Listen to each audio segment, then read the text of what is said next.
Hey folks, we're about to start another episode of Ask Us Anything about electrochemistry. But before we begin, because we have some extra time, there are a few things I'd like to go over first. While we're waiting for the live stream to start, type your question into the chat. The sooner we get your question, the sooner we'll be able to answer it when the live stream starts. We usually try to answer questions in the order that we receive them, but it's definitely possible that we get so many questions that when your question comes up, we're out of time. If you are a Tier 1 or a Tier 2 YouTube member, you do get priority in us answering your question. You also have the opportunity to join us on the stream to either share slides or talk to us in person about your specific electrochemistry research questions. If you are a Tier 1 or Tier 2 member on our YouTube channel, you will find in the community post the link and password to join us on our broadcasting platform. We get a lot of questions about electrochemistry, whether it's through our YouTube comments, webinars, email, phone conversations. We get lots of questions from people about electrochemistry. And sometimes responding to a YouTube comment or trying to describe a cyclic voltammogram over the phone isn't always the easiest way to teach or describe electrochemistry. That's why we created this live stream. In the Ask Us Anything About Electrochemistry live stream, you can ask us any questions you have about electrochemistry, and we can use better tools and take more time to describe some of these electrochemical processes to help you with your research and understanding of electrochemistry. Now, in our time of doing this live stream, we've observed that if you ask a very, very specific question, we might not be able to answer it. It'll be a little bit too specific for us. On the other side, if you ask a very broad question and you're interested in just a very broad understanding of cyclic voltammetry, we have separate tools, we have other resources to help you. So we do have a YouTube video on cyclic voltammetry, an introduction to the subject. And if you're interested in more of a long-form course on, say, electrochemical impedance spectroscopy, we have a 5-part EIS webinar series for our Tier 2 YouTube members that you can access at any time. Now, if you weren't aware, Pine Research Instrumentation is a company that produces a wide array of high-quality electrochemical research equipment, from potentiostats to electrodes, electrochemical rotators, cells, different types of accessories. Pine Research has been supporting electrochemistry research and teaching for decades. Recently, we have developed new electrochemical simulation software called Aftermath Live.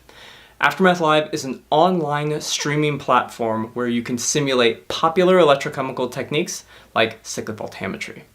It's a powerful research tool, as you might simulate a cyclic voltammogram to support an electrochemical mechanism for your redox reaction that you're studying. But Aftermath Live and cyclic voltammetry simulation is also a very powerful tool when it comes to just learning electrochemistry. In fact, in previous episodes of the live stream, we have used Aftermath Live and our simulation software to answer some of the questions that you have. If you are watching this on YouTube, you can get a 10% discount on your first month of the basic and research editions of Aftermath Live by using the coupon code PINEYouTube10 when you're at checkout. Aftermath Live is a powerful tool and you can cancel your subscription at any time. Go to aftermathlive.com to check it out. Link is in the description below. Our live streams are normally on Fridays from 1 to 3 p.m. They normally last about 2 hours, sometimes a little bit more, sometimes a little bit less. If you miss the live stream, you'll always be able to watch it on our YouTube channel, and in the description we put timestamps for every question that was asked. This way you can look through the description and find the questions that are most relevant to your research and then watch those at your leisure. Also, we apologize in advance if we mispronounce your name. If on a YouTube channel you can put anything you want as a name. It could be a Pokemon, it could be a string of numbers. But if we call you out and we accidentally mispronounce your name, we apologize in advance. Lastly, please do not spam the chat. We've had numerous instances of people either talking about inappropriate things or constantly filling the chat up with some kind of spam. We will remove you if you do that. Let's keep the chat very clean and just talk about electrochemistry. Sometimes it takes a while before we're able to answer your question. So if you keep typing your question into the chat and spam the chat, then we will remove you from the chat. But if it's been a while and we may have forgotten about your question, one message as a gentle reminder is all that's required. All right, I think that's all of the housekeeping things. Now, let's start the live stream.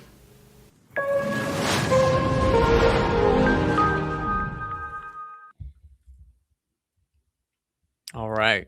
Man, that video was skipping at the end or something. Yeah. Was that just me? Hopefully. I think it skipped a little. We'll see. We'll see. I don't know what's going on. All of a sudden, you pre-recorded was tripping, skipping, stopping, freezing. What are you talking about? Just make everyone that's right. Check their phone. Check their phones. And volume. Well, anyway, welcome everybody. Yeah. Welcome everybody. That's right.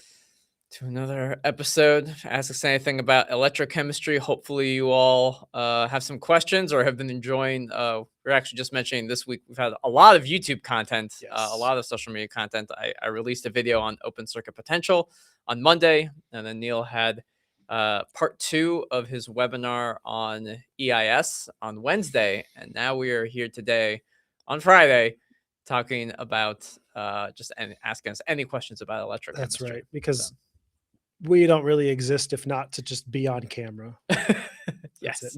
Our entire lives, we just want to be on. We're like influencers or celebrities, except much less famous, much less rich, and we talk about boring, nerdy things. But otherwise, it's the same. Yeah. And even the time that we're not on camera, we're literally just talking about what's the next video that we That's correct. In fact, just before this, we were talking about a video script. So yes, it never ends. The YouTubing has become our life. Yes. And I am a YouTuber. That is my chosen career. I got a PhD in electrochemistry only to be a YouTuber. Yes. It's a sad state of the world. Kids these days, am I right? Yeah, well, they might appreciate us more because we're YouTubers. I hope so. I think so. I think they appreciate us. Yeah. I mean, they appreciate the YouTube itself. I don't know if they appreciate us specifically, but you know. Yeah. Well, looks like we have a couple questions coming in. There's one from Aeropasta who's saying, what type of methodological and notational techniques are you seeing carry the field forward?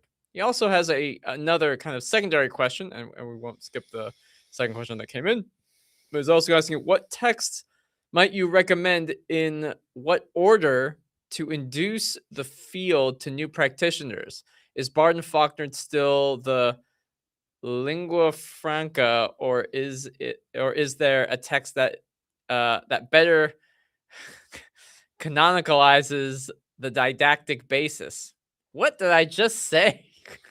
You read something like an AI response to what should I type into the chat of live stream entitled "Ask Us Anything About Electrochemistry"? Maybe, but I think we can still answer or talk about some of these things. So let's talk about the first thing. And this also just to kind of further rise this. The second question is, what are some essential things I should learn before entering this field? I think all of these questions at the end of the day, they're similar. They're very similar. They're all directionally in the same. Yeah, they're directionally the same. So we can spend some time talking about these. Yeah. Well, let's start at the beginning. That's how I talk, man. Look, I don't mean to make you feel strange, but you're way too intelligent for this live stream. So, because those are a lot of words, my friend. All right. I'm just kidding. Well, ergo vis-a-vis, we're gonna lingua franca. Does that mean like primary text? Lingua is language. Yeah. Lingua franca. It's a Latin term. Mm-hmm. It's like the primary language, primary adopted language. Primary adopted language. Okay. Yeah, I mean it basically means like, is this the primary text? Yeah. So something of that nature. Yeah. Well, but anyway, let's look at, I guess, the first one. type of methodological and notational techniques. So when I think about notational, so methods are like electroanalytical chemistry techniques, cyclic voltammetry, EIS, chronoamperometry, square wave voltammetry. Those are what I think of when I think about methodologies in electrochemistry. And then when I think about notational, is he referring to how it's written? Like, how do we notate? How do we define certain terms? Well, Maybe. the interesting thing that I always like to say about electrochemistry, and by interesting I mean very maddening and frustrating, is that the notational, let's just say, universe surrounding electrochemistry is very annoying because there's only like very few ways in which that we could choose to notate things, and we still can't agree. So, for example, current, notationally, we show negative or positive current. There is no such thing as negative current. That doesn't exist. It's just a direction. The sign of current just tells you which direction it's moving. If I mean, generally it's between two things, right? Two electrodes. If it's moving in this direction, it's positive. If it's moving in this direction, it's negative. Like that. That's all that the sign means in current, for instance. So you would think that as a group of electrochemists in this field, if we're trying to come up with some notational consistency, we would say, all right, guys, here's what we're going to do. If the electron is going towards the working electrode, as in it's a reduction reaction, that's negative. If it's going away, that's positive. And half the community was like, no. So there you go. So this is the thing. So what's carrying the field forward? Discord and enmity and a lack of agreement. Now, for the most part, most people, I think, except in places mostly in America, it's like a Texas thing. A Texas convention has kind of pushed a weird. Barden-Faulkner actually even has this or whatever. A lot of Barden-Faulkner talks about reduction current being positive, but I'm just, for one example of this, what notational kinds of things, for the most part, when you read a published paper, like the standards are such that positive current is oxidation, negative current is reduction. So that's some of those kinds of things. As far as other notational techniques or methods carrying the field, if you will, well, a big, part of electrochemistry these days is batteries. And so the methods that are carrying the field forward are things like galvanostatic charge discharge, impedance spectroscopy, open circuit potential, which Alex just did a video on, or open circuit voltage if you're a battery person, but it's basically the same thing. Right. I mean, those are really like moving forward into the future. And I mean, they're well-established techniques. They're not new, but I mean, galvanostatic charging is when you apply a constant current for some period of time and watch the voltage rise to a certain level. And then you usually apply the opposite current or something of that nature. Impedance spectroscopy, open circuit potential. These are the most common techniques used in battery research. So those are definitely carrying forward. Cyclic voltammetry is always one. You never can get away from cyclic voltammetry. It's always used. It's used a little in batteries, a little less frequently, but you can still use it. Almost any other kind of electrochemical research subject, supercapacitors, oxygen reduction, hydrogen oxygen evolution, everything, they all use cyclic voltammetry or linear sweep voltammetry in one way or another. There's actually not really a lot in terms of methodology or even notation that's really new per se. A lot of the new in terms of carrying the field, what's going on new and whatever, people are looking at new materials, new combinations of materials, new alloys, new morphological compositions of materials, things of that nature. Or studying them in slightly more complex or more in-depth ways. There's that kind of thing. Read through the literature and you'll find, tons of introduction sections being like, to date, no one has looked at what I'm looking at because I've discovered something that we should look at that no one else has looked at. No one has studied the process where this one electron moves one thing in this one particular place. Like, that's what academia is, and that's what publications do. But a lot of the methods and a lot of the notations are really all the same kind of stuff. Yeah. I almost think that any new research in terms of like methodology, it's just taking kind of like some of the fundamental concepts and just like discovering them in a new way. Yeah. It's like I don't know. I think when it comes to methodology, people are working on like scanning electrochemical microscopy. It's very and like being able to look at smaller and smaller particle sizes and things like that. It's just like, oh, what's the smallest thing that we can see? But it's not and even that's not terribly new, but it's that's the other thing I think about. Yeah. So now we kind of have two questions very similar. What are kind of essential things to learn about before entering this field? And then also what texts, what order, to induce the field to new practitioners. So Barton Faulkner, I think, is if the definition is correct of lingua franca. Yes, Barton Faulkner is still kind of the quintessential book in electrochemistry. However, it is a very difficult book to read and learn and understand. Um, even I still like read it and kind of like try to wrap my head around it many times. It's not always the easiest to comprehend. Personally, I've come to really enjoy the book Understanding Voltammetry by Richard Compton. I find that book to be extremely very good because rather than just like explaining like, oh, this is a thing, he really goes into the detail about multiple examples of certain things, explaining it in perhaps a more like chemical intuition on stuff. And then there's also some historical elements. So he'll actually mention a little bit more about like the history of why was this, who discovered this thing. You'll actually learn about like Walter Nernst or something when they talk about the Nernst equation, or Alexander Frumkin if they're talking about the Frumkin effect. So I've always found that to be very helpful when it comes to learning or understanding electrochemistry. But are there essential things that you should know before entering this field? I think developing well, first off, I don't think there's anything that can prepare you for electrochemistry besides just starting to do electrochemistry. You'll just kind of learn stuff on the fly. Because if you know chemistry, that's one thing. And if you know kind of electronics and physics, that's another thing. But when you bring those, when you start to merge those two worlds together, there's a whole lot of just stuff that becomes very complicated. And uh, Neil and I go to electrochemical society meetings, and it's almost never the case that we meet with just someone who's a pure electrochemist.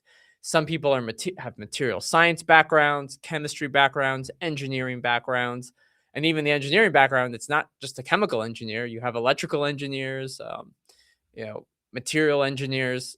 You just have so many different people um, using or studying electrochemistry. And so how they look at the field and how they think about the field will vary depending on where they're coming from or what their view is. But I always say, if you have some basic physics, general chemistry, math is always very important, I think, when it comes to learning any science and engineering. So, getting good at calculus if you're a student, graduate student, or even an undergraduate student, having a strong math background will be very helpful in understanding some of the more complex concepts in electrochemistry, or at least being able to read the math behind it. So those are some of what I would call like essential things. I'll add just one thing. I'm trying to find where did I put it? Is it here? Yeah, it's in here. I had previously given this talk like a while ago, and I'm trying to find it, and I will find it, and then I swear I will be much more interesting. is it, gosh, I don't even remember which one it was.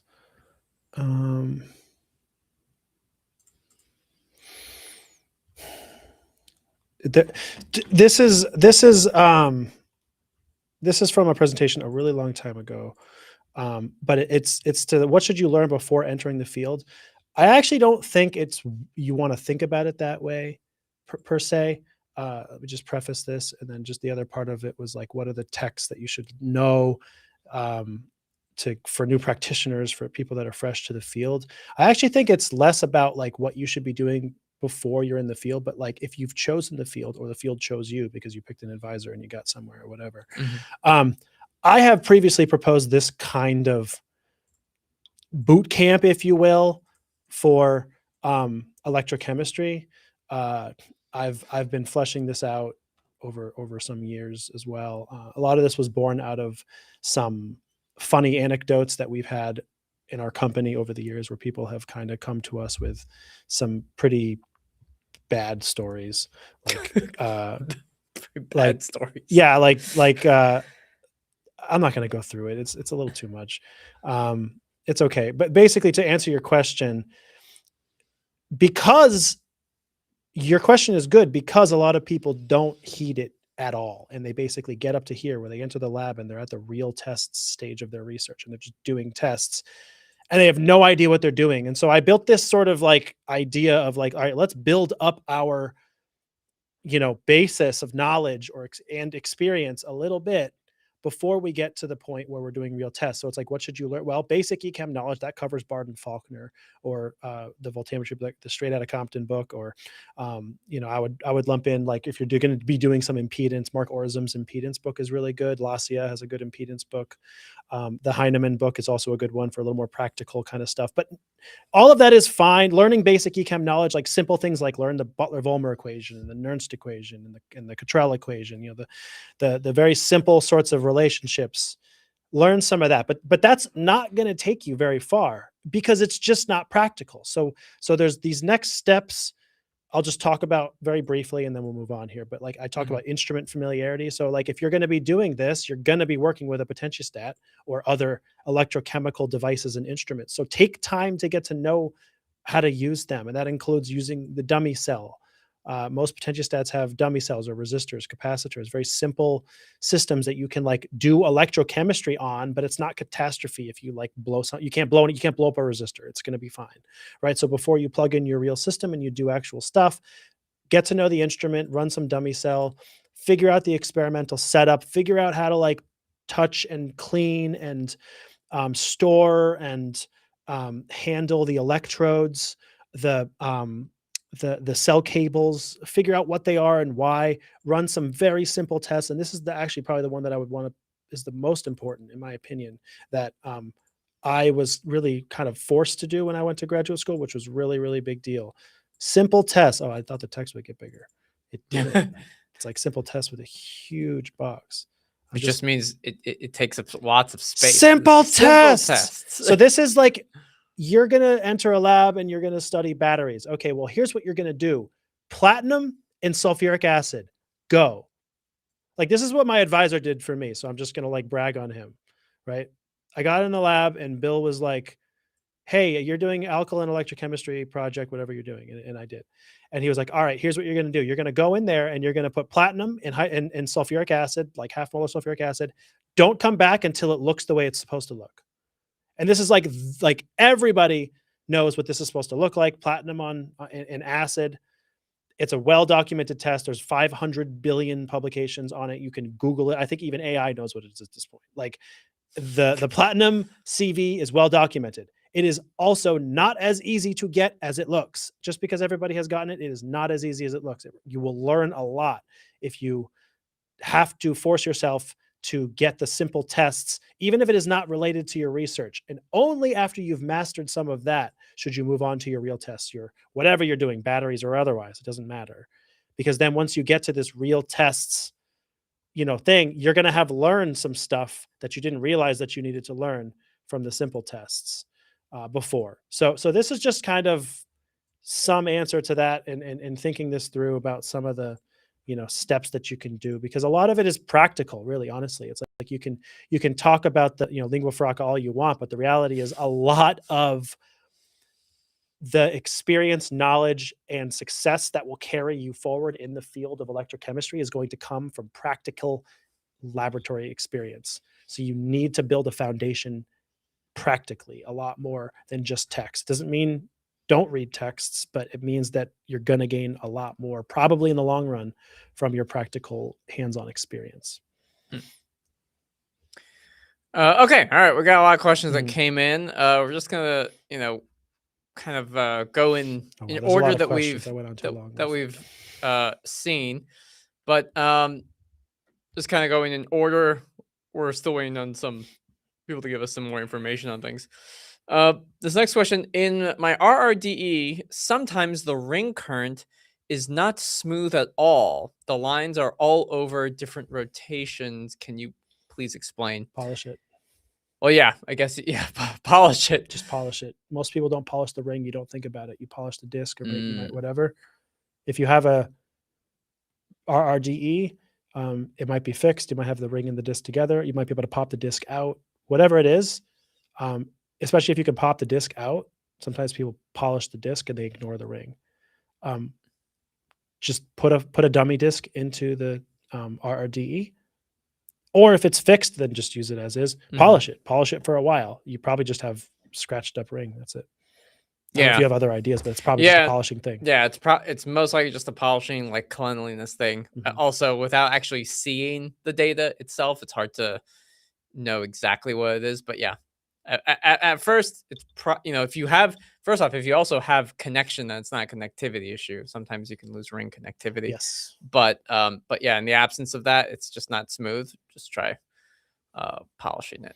Yeah, and then check the connectivity, because it could be the connect. A lot of times the ring current is smaller than the disc current, and so it can be noisier for that reason. Sometimes it's like a little more susceptible. Depends what current range it's on. There's a lot there. There's like 4 or 5 to 10 other answers I could probably give, but I would need to see the results, know more about your system. But the simplest answer is polish it and see if that improves. And then there might be other things, and I would need to know more information or see your data. All right, next question. Aeropost is also saying, how about multi-transduction perturbation modes, i.e. photo, acoustic, magneto, electro? Are you seeing folks develop new kinds of electrodes that enable spatial temporal differences? I guess like SECM. Yeah, I think SECM is Probably the only way that I know of, right? I don't know of any other way, like with electrochemistry, that allows improved spatial resolution. That's a probe. Yeah, that goes along the topography of some material. It uses electrochemistry to plot its surface. Yeah, something like that, right? You know more about it than I do. I don't. Oh yeah, no, that's exactly what it is. And when you get to smaller and smaller electrodes, you can get higher and higher spatial resolution. There are techniques where you can combine this with like lasers. People have tried, temporal changing, the time scale of electrochemistry reactions is kind of fixed. It's a very difficult problem to kind of tackle, because you have it's like, if you want to look at processes that are happening on, bond vibrations or actual electron transfers that are happening on like femtosecond timescales, you can't begin to see that electrochemically because of like electrical double layer charging. So some people have gotten through that by making very, very, very small electrodes. It still doesn't make temporal resolution very easy. But fast scan signal voltammetry is a technique that uses a carbon fiber microelectrode in the brain that it can give you high temporal resolution of when you can detect things like dopamine in like a rat brain or something like that. So that's one type of technique, an electrode that people use to kind of help or assist with the spatial temporal modes. But I haven't done it, photo electrochemistry. I don't know much about acoustic whenever you have any kind of magnetism, it always messes things up. It tends to cause more problems than solutions. But that's kind of the quick answer. Okay, let's keep going. So Santiago had a question from a couple weeks ago, and maybe let's try to answer his question. I'm gonna have to skip through a couple questions to highlight his. It's about EIS. If a pseudocapacitive material is evaluated in a 3-electrode cell and it is known to operate by ion insertion and its EI response is measured, diffusion is expected. So, is it possible for this material to differentiate between diffusion from the electrolyte to the surface and the diffusion from the surface to the interior of the material? Or is there a Warburg diffusion difference? So I'm not aware. It doesn't mean it doesn't exist. Mhm. I am not aware or have ever seen an impedance response that included both a finite and infinite Warburg response. So to answer the first part of your question as best as I know, which is not to say this is the all-knowing. Mhm. For instance, a Warburg short is going to have, something like this, right? A Warburg infinite is going to do that. I'm ignoring the rest of it. I mean, there might be semicircles or whatever, but the point is you have this sort of 45-degree angle for a Warburg short, and then it kind of curls down, right? And then a Warburg infinite has this 45-degree angle that goes off sort of forever at low frequencies.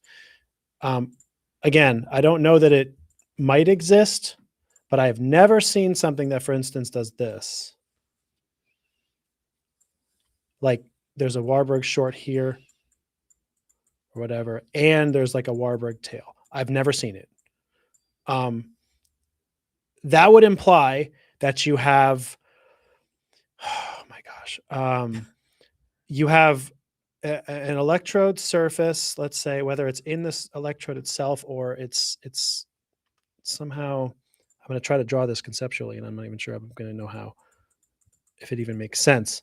But somehow what this would be referring to is that you have some kind of diffusion layer thickness delta. That's supposed to be delta. It kind of looks like a music note. I don't know. Trying to draw properly delta. It's like that kind of, anyway, whatever.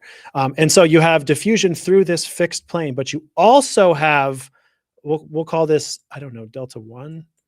And then you have almost like delta 2 that's effectively infinity, because you have this also semi-infinite diffusion. It's like you have diffusion going through the infinite plane, indicating this Warburg, and then you have also a finite diffusion path that's causing this.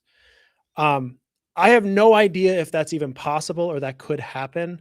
I have never seen it. I've never even seen data that looks like that. So to the point of your question here, something like a Warburg diffusion difference where is it possible the material to differentiate between diffusion from the electrolyte to the surface? That would be something like infinite Warburg diffusion, sort of from the bulk electrolyte, there's an infinite plane, this delta 2 kind of concept.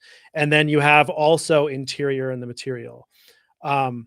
I don't know if that's even possible. I don't even know like what phenomenon, maybe it's this ion insertion. Like I just don't know a lot here. For instance, like how there could even coexist two separate simultaneous diffusion layers. Like there's a diffusion layer or there's diffusion process. And it just seems very interesting and maybe unusual if you would have like multiple, like the diffusion is basically either infinite or finite. And in your case, it's almost like you're suggesting, like, could there be both? And I just, again, maybe, but I have not witnessed it. So I don't know that could be a thing. Now, the pseudocapacitive part of your system would likely just manifest as CPEs. Like we sort of fit pseudocapacitors with constant phase elements, because we sort of have this if this is a semicircle, if this is Warburg short, or this is a CPE, we'll have an alpha that's less than 1. That's usually how we talk about pseudocapacitive. It's like, pseudocapacitive in and of itself is a term that describes just non-ideal capacitance of some manner of, it's capacitive, but it's not behaving perfectly capacitive, I guess, how else to describe it.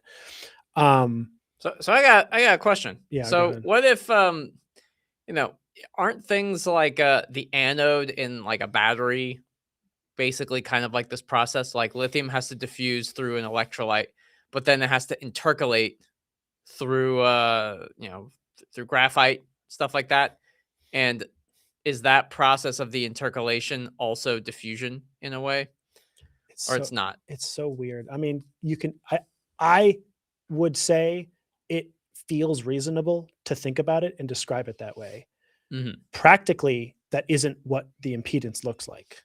It's just not. Okay. So if the way you described it seems reasonable, which I would agree with, that's one thing. But like if you just do the impedance on an anode, it's just this. It's just It just looks like a normal. it just looks like a normal. So you end up with some kind of Warburg. Like sometimes batteries will have a Warburg open sort of thing go on here. You'll get that kind of thing, which again, it's either capacitive or it's Warburg open. It suggests a finite plane, which is like, you could think that that's like the layer of the cathode to the anode. It's sort of a defined thickness, but the concept being that even though it's a finite like layer thickness, that the boundary condition is blocked because it's a current collector. Like for the cathode, it's usually aluminum, and for the anode, it's usually copper. And so it's just the boundary condition mathematically leads to a vertical line, because it's sort of inherently capacitive, if you will. It's not absorbing, which is more resistive. Yeah. And which is why you get a Warburg short goes down. It ends up functioning like a resistor. A resistor is an absorbing kind of element. It's a boundary condition that absorbs. That's another way. Like, and this is the thing. It's like you could talk about exactly like you said. It's like you have a battery. I have like my copper current collector. I have my graphite C6 anode, and it's like lithium ions out here. This is like infinite diffusion, and then in here, this is like finite diffusion. It's also a blocking condition here. So it's like, I should get like Warburg short, and then a Warburg, and then a Warburg open. I should get like everything. Like they should all, it feels like they're all there, right? I mean, that's just the weird part. So again, this is where like, it's a really hard question to answer. It's the hard thing to talk about, because it's like, this isn't what we see. We just sometimes just see a normal looking kind of like Randall's circuit. So it's like, I don't even necessarily know how to answer it in some sense, because it's like, well, maybe some of these explanations make sense, but like that isn't what the data shows. You know, you don't get all the Warburg responses at once. It just doesn't look like that. It doesn't go that way. So in some sense, the answer to your question might just be no. Is there a Warburg difference? Basically, can I differentiate between these? Maybe not, because I don't know that you would see both of those processes. And the other part is, it might just be that those processes are happening, and this is kind of an inherent limitation of impedance. You know, I talk about impedance all the time. I just gave a webinar on it. I'm giving more. In fact, I'm talking about this exact thing, Warburg, next Wednesday. I'm talking about Warburg. It's my next webinar. Next Wednesday. So despite my my cheerleading on, impedance as a technique and Warburg specifically, you could say this might be a limitation, which is that if you have multiple different diffusional processes that are occurring, impedance might not be physically capable of elucidating those. It just might not, and it might be that like the impedance of each of these processes are convoluted, and whichever one essentially has, I guess you'd say, like the highest impedance is going to manifest in the data. So it's almost like there is, let's just say, if you have the infinite Warburg response and you don't have the finite Warburg looking response at all, it might be that that's still happening. It's just that its impedance is smaller, and it just doesn't like show up. Like you can only have so many things show up. Like it's like, by frequency, you can probe things because they occur at different speeds. But if like too many things are happening at the same speed, or at the similar impedance, at similar time constants, you just can't see them all. You just might not be able to see them all, right? Yeah. So the answer might, unfortunately, Santiago, be no. You might not be able to, but I would have to like see data to kind of know, and then honestly, might have to tinker with circuit fitting and like see if like, can I throw these multiple units in here and does it actually fit a little bit? There might be like a small frequency range where I have a bit of an inclination that I am being able to differentiate between these processes. It might manifest itself, maybe, but there's mathematics involved, and it like might not fit that well. It might look wonky. It might look weird. Like, I don't know. So that, I hope that is an answer for you. I mean, I tried to talk through it. I guess, I can't know for sure. My hunch tells me no, because like I said, I don't think you can see a lot of data that shows those things. But the only way to really probably try to know for sure is if you get data that looks like you can see these multiple processes, try to put the circuit elements in a way that makes sense based on what's happening microscopically, and see if you get a decent circuit fit. That might be the way to interrogate it.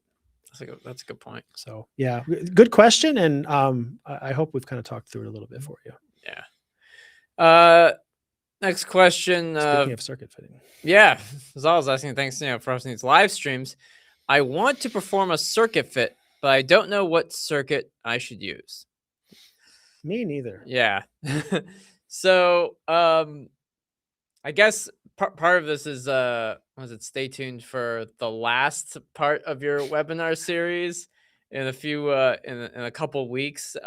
Neil talks about circuit fitting for about like an hour, just going over tips and tricks and kind of the various models, as well as and you even talked about it a little bit yesterday, or not yesterday, sorry, this past Wednesday. About how do you pick the correct circuit? And I think the philosophy ultimately is that you model interfaces as these Voigt elements, these kind of capacitor or CPE resistor pairs in parallel. And you think about whether you have like a porous structure or a flat structure or multiple interfaces. And you try to build a model based on what's physically there. And then you would do something like perform the circuit fit based on that model. But the selection of the circuit to use is on you. It's based on your system. I think one thing that's very important, kind of a two-way thing, is like the impedance will tell you some information about what circuit you should create. Like if you're getting, if you have these inductive loops in your circuit and you're just trying to think, I just have a couple, charge transfer processes. It's like, well, you got more than just charge transfer processes. There's absolutely something else happening. And you do need to incorporate something like an inductor, or a Warburg element, or Warburg short or Warburg open, because the impedance kind of shows you that just from looking at the shape of the Nyquist plot. But you have to use that in addition to your intuitive understanding of your system to think about what circuit best fits your data, based on what you believe the system is. So with just that, I want to perform circuit fit and I don't know what circuit I should use, there's a little bit of like, I would attend Neil's webinars to give you just an idea about how to even approach finding the circuit that you want to use to fit your data. And I will say it is challenging because you look at the data and sometimes it's like, it looks like a straight line. I can't tell at all, what it's supposed to be. And sometimes there's a little bit of trial and error that's involved with that. But, let us know a little bit more. I encourage you to check out the webinars. They're going on right now on our YouTube channel. Well, not right now. Right now, I'm here. Oh, right now we're here. That's right. But there are two, freely available parts of the webinar that you can watch. You can technically watch it now. I would recommend that you watch this now and then watch the webinars later because we're live now. I'm very helpful. I'm both here talking at this moment and giving a webinar. They're both live. They're both live. I am the multiverse. The multiverse. Yeah, there's another Neil from another That's dimension right, who's currently presenting a webinar. yes. Because in both universes, I'm a massive nerd Yes. in both of them. Okay. All right. So hopefully that's helpful. Just moving on because we do have a lot of questions that have come in. Mohana is asking, can you give me an idea about how to run the 2-electrode cell in electrochemical water splitting, like supercapacitors, applications, anode and cathode separated by a separator, like in OER, HER, full cell or fuel cell? She also asks, also give me an idea about the importance of open circuit potential and IR correction in LSV and EIS. So going back to your kind of first thing, can you give me an idea about how to run the 2-electrode cell in electrochemical water splitting, supercapacitors, applications, things like that? So one thing I would mention right off the top is when you have a 2-electrode cell and you're doing something like water splitting, that is an electrolytic cell. It requires you to add energy into the cell to get a reaction to occur, to get something to happen. In this case, for water splitting, you're converting water into hydrogen and oxygen gas. So in that case, you would be applying, you'd have your electrolyzer, and when you hook it up to your potentiostat, you're taking the water and then you're just bubbling, oxygen and hydrogen out of it. And we can draw actually, I'll just draw a very simple picture of that. So when you have something like an electrolyte or like an electrolyzer, and this can be something like an H cell, for example. Like, I don't know, this is why I've used like little H cells, or I've seen people use H cells. You have some kind of separator between the two halves, and then you have maybe you have an anode on one side. They're both going to look the same, and then you have the cathode on the other side. And these are in water, and then you kind of hook this up to a power source. Let's just give it some kind of voltage, some kind of power source, and you get bubbles, hydrogen, H2 or O2, depending on which one's which catalyst you're doing, and you'll get O2 to just evolve from these 2 electrodes, and that's it. So that's when you are putting energy into this cell. So that's how I think about it. Of course, if you have another, if you have a real, I'm sure there's much better designs for electrolyzers than this, but this is from the research perspective. What you would do, you'd use a power supply, or most likely you would use a potentiostat, and you would apply a voltage difference between the anode and cathode in an aqueous system with catalysts on either side, trying to evolve hydrogen and oxygen, and that's kind of and then you'd capture the oxygen and the hydrogen. On the fuel cell side, I think you have like an animation for how a fuel cell works. I do. Do you want me to show it? Yeah, sure. Because I think that's definitely going to be a lot better than fuel cell or electrolyzer. Fuel cell, I guess. I have both. Yeah. Well, actually, if you have both, I mean, I showed the electrolyzer just from an H cell configuration, but I can do either. You can do both because they're kind of just both the same thing, just run in reverse. Just reverse. That's the main thing about the fuel cell is that it is a galvanic cell as opposed to an electrolytic cell. So instead of adding electricity to generate something, you're adding the gases. I'm actually going to start with the fuel cell because it's a little easier to understand. Oh yeah, go for it. All right, let me get there. Yeah, no, when you. All right, here's how a fuel cell works. There you go, everybody. This one. All right, this is how a fuel cell. I'm using a PEM, proton exchange membrane fuel cell. This is how it works. There it is. Okay, so we have an anode, a cathode, and a membrane. 2-electrode system, just like your question, basically. Anode and cathode are usually called GDLs, or gas diffusion layers. This is primarily a gas phase system. So I know this is kind of blue here. It's not liquid, actually. It's really a gas pathway or something like that. The cathodes are usually platinum on carbon, and the membrane is usually something like naphion that permits the transport of protons. On the anode side, we flow hydrogen gas, and this is where the hydrogen oxidation reaction occurs on the anode. So on the anode side, the hydrogen hits the catalyst, which is again usually platinum, and it basically just splits hydrogen gas into protons and electrons. The protons go through the membrane to the cathode. The electrons travel through the external circuit. The membrane is ionically conductive, but electrically insulating. So that means that it conducts ions, not electrons. So the electrons have to go somewhere else. They go through the external circuit and they make a sun. It powers our universe. So this is why a fuel cell is a device that is galvanic. It is spontaneous. These electrons will flow energetically favorably in this direction. It powers whatever the fuel cell is powering.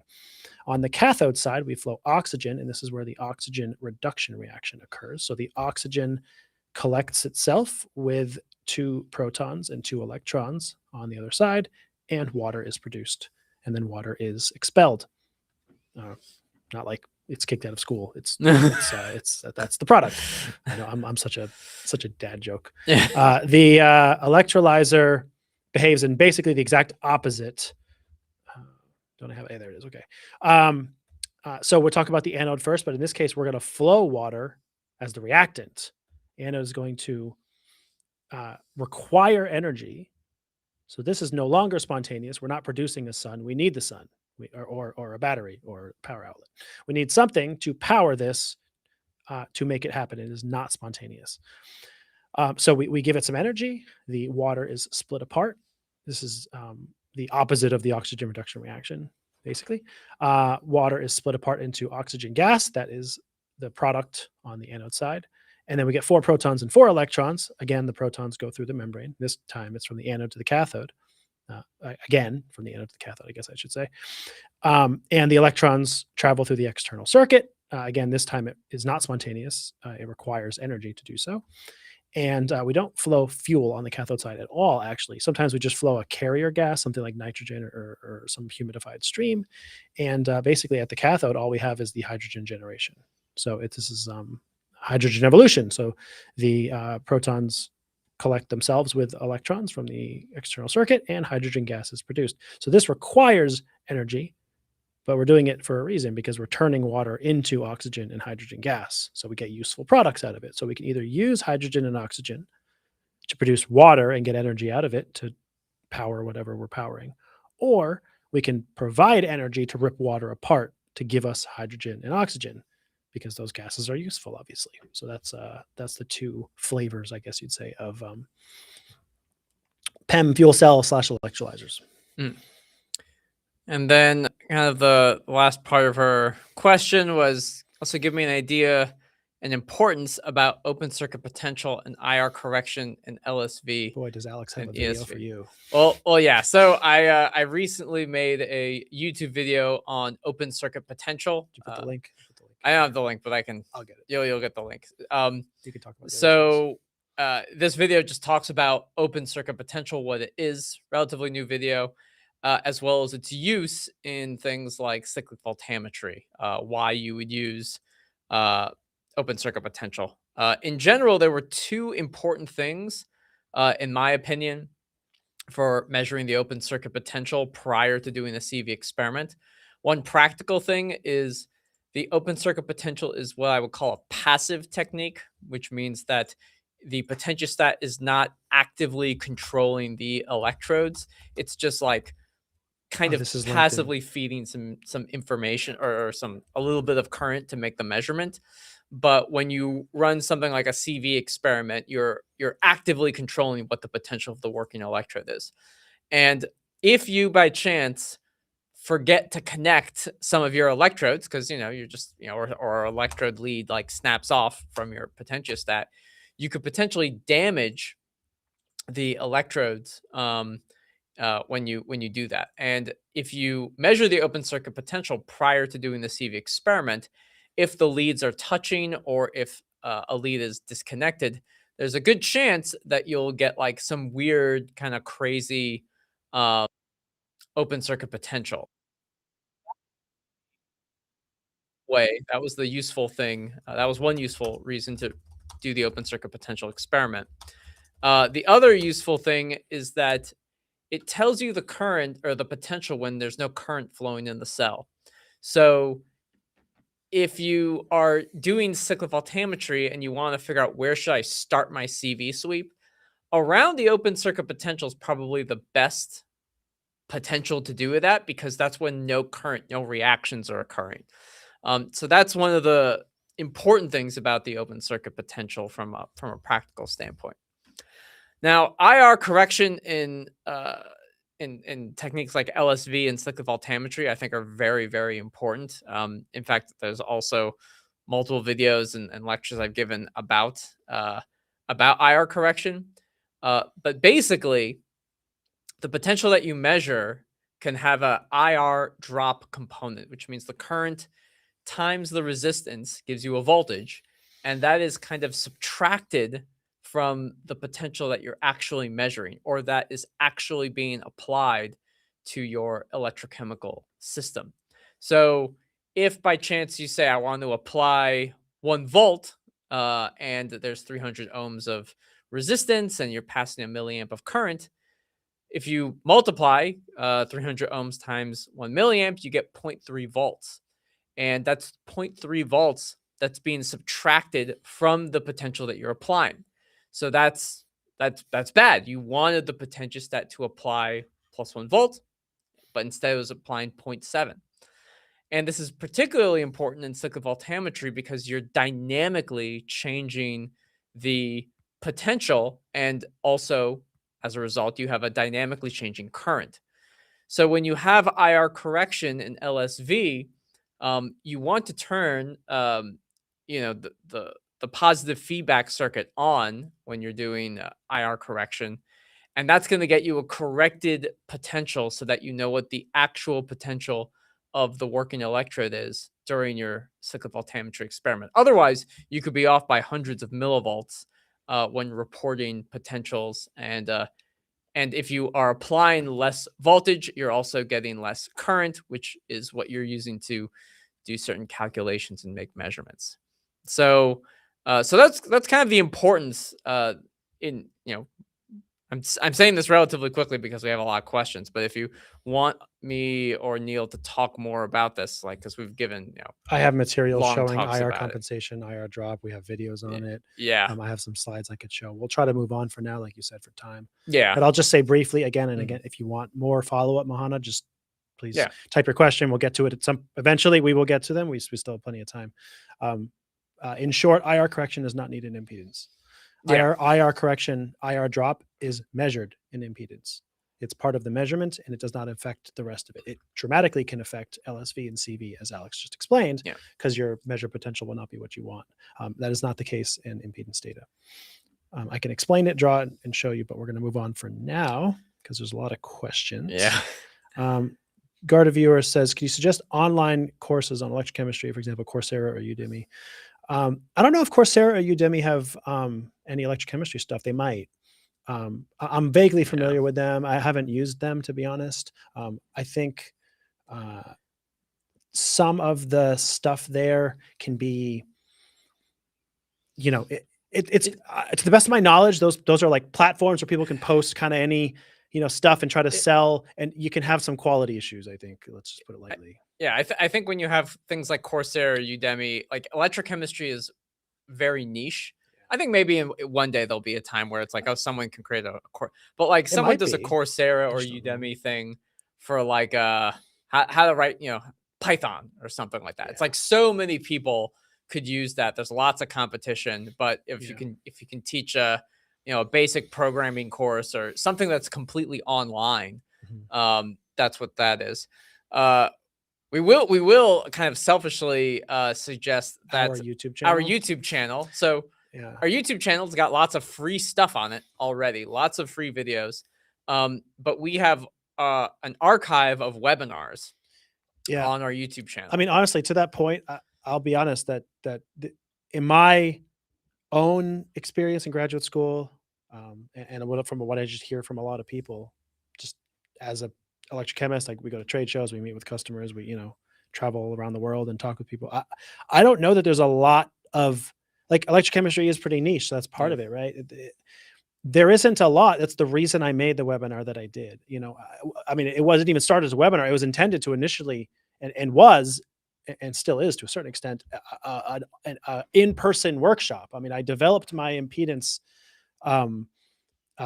materials and then went to a university here in the United States and did a workshop for like 1 or 2 days. And that was in February of 2020. Really good time to be developing in-person activities, right?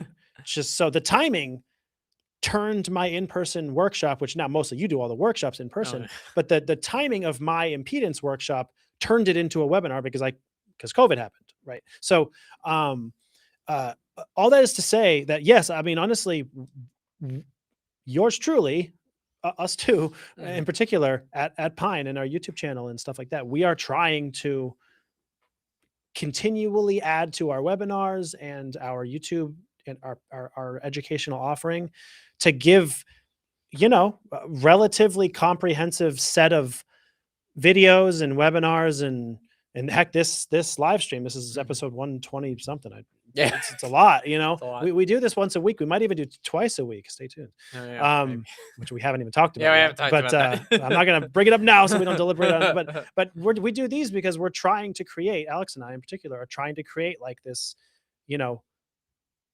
huge database of resource for you, for the electrochemistry community. We're doing our best. I mean, certainly we're not perfect and we don't know everything about every topic. We do what we can. So anyway, selfishly, I would agree and say, hopefully rely on us and use our YouTube channel, and we'll give everything that we can about that. But otherwise, the Electrochemical Society has resources. There's the International Society of Electrochemistry, ISE. Right. They're more European based. They say they have international, but they're sort of more.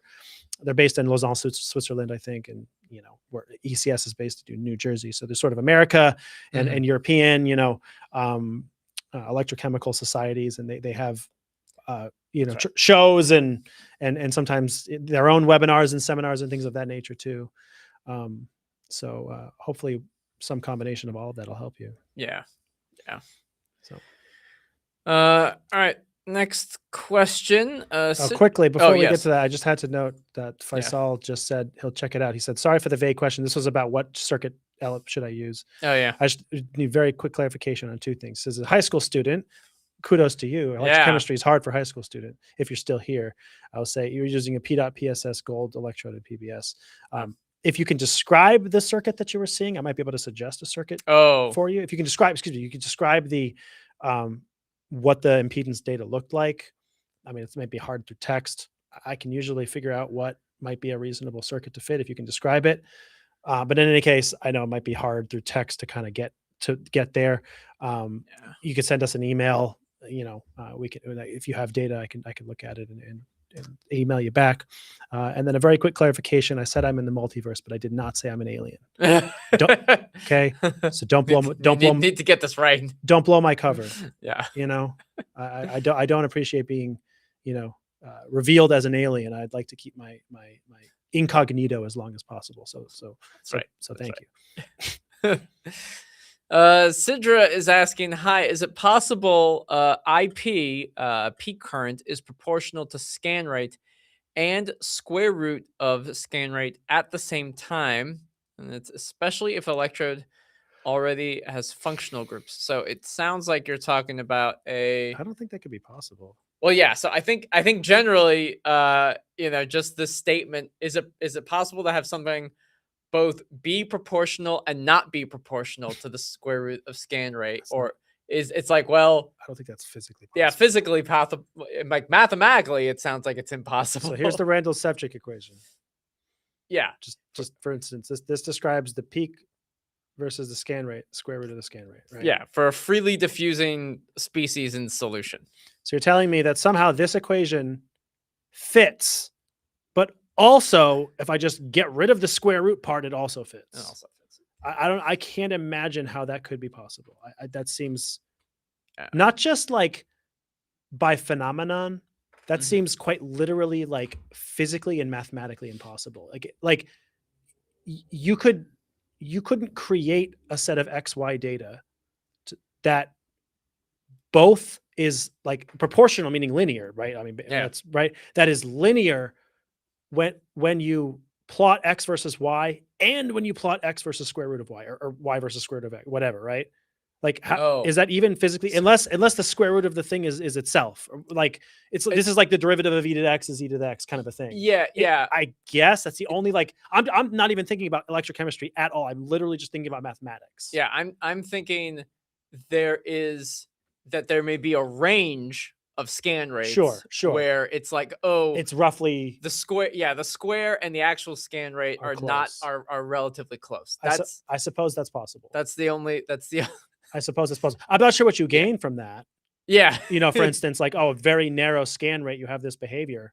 I mean, I don't know. Is there something, for example, with functional groups that causes some sort of bizarre response over a narrow range of scan rates? I don't know. It seems very far-fetched, to be honest, that it could even be a thing. But further. Yeah, it's it seems very unlikely to me. Yeah, it seems unlikely. I definitely think if you work within a very, like, if you're only doing scan rates between, say, 10 and 100 millivolts per second, it's like, Pretty you narrow. know, you're not going to see that much deviation between, especially depending on how, if you're using it in volts per second or something, Right. you might not see that much deviation. But then as the numbers get bigger and bigger, as the plot, gets wider and wider, on the x-axis, you'll start to see bigger deviations, and you won't have it. I think it is possible. You could say that the current response that you get can be a linear combination of proportional to scan rate data and then proportional to square root of scan rate data. You can say that it's like if you had like a monolayer or something of a redox species, and you also had a freely diffusing species, you could in some ways say, like, oh, if you sum both of these together, because the current you measure is the sum total of all the current, even if one is due to one thing and one is due to another. That's a scientific argument that you could try to make, but that's I think about the extent of the possibility of having IP be proportional to the peak current being proportional to the scan rate and the square root of the scan rate at the same time. I think that's about the extent of it. So no. So so the answer is no. I'm just being funny. Yeah, but yeah, interesting question. But it's a good question. I hopefully we've talked kind of clarified it. It seems pretty unlikely, I guess, is the main point. The main point. Yeah. Okay. So these are Ibrahim's questions. Yeah, Ibrahim's question from sort of a few weeks ago. Sort of two sets of questions. Yeah, two sets of questions. Yeah. Can you talk more about the Devanathan-Stachurski method relating to hydrogen permeation tests? Sure.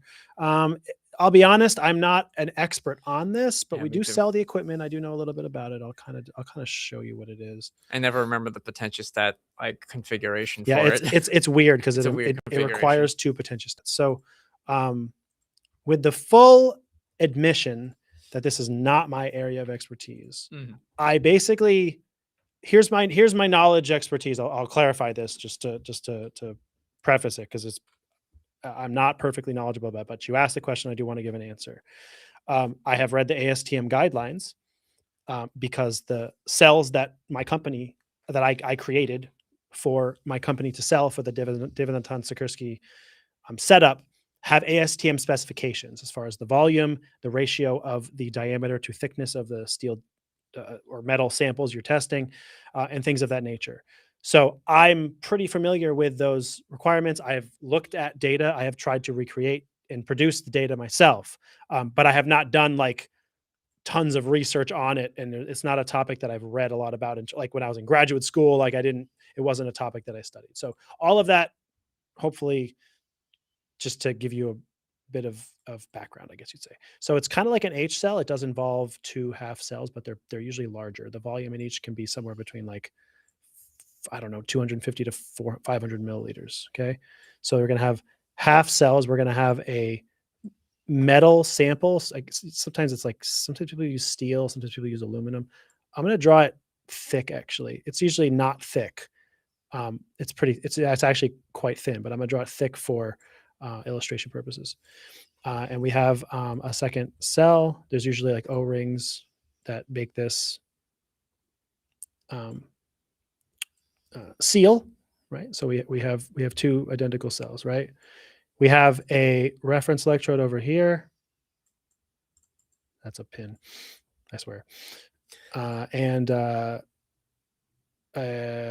platinum reference electrode, the reference electrode, counter electrode, excuse me. I should have drawn them in the opposite order. It doesn't really matter, whatever. All right, reference electrode. I'm just trying to draw all the parts. Reference electrode, counter electrode. All right, I'm going to label these. This is counter electrode 1. This is reference electrode 1. Oh, that's a line that I just drew by accident. This is counter electrode 2, reference electrode 2. Okay, this is the working electrode. So we have potentiostat 1 connected to counter electrode 1, reference electrode 1, and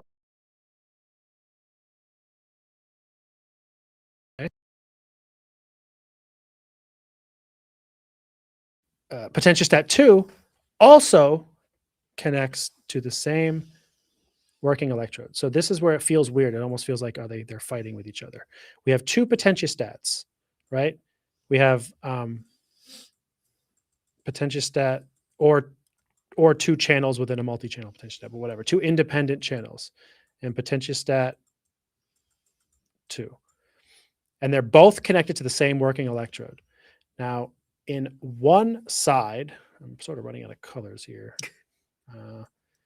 We have electrolyte in both sides. Now, here's where my experience and knowledge fails me, because there's different methods, there's different publications. Sometimes I think one side has acid, one side has base.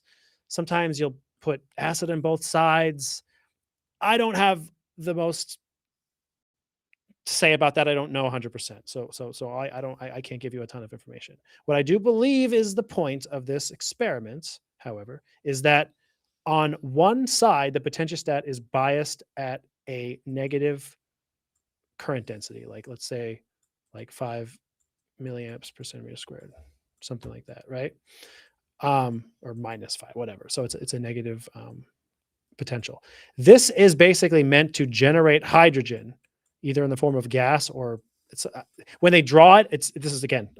I wish I knew more. I haven't read or researched this like extensively, like I know batteries, for instance. But basically, hydrogen in some form, either elemental, ionic, or gas, I don't exactly know, is generated at one side of your coupon because it's exposed to electrolyte here. This hydrogen gas might just escape, but if your metal sample is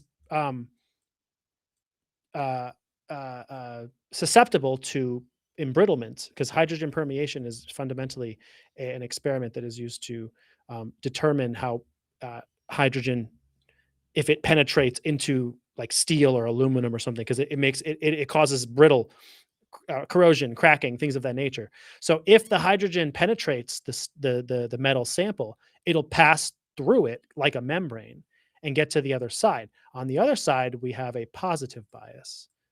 I don't know what you pick. I think it's a different number. Like it might be like 10 million.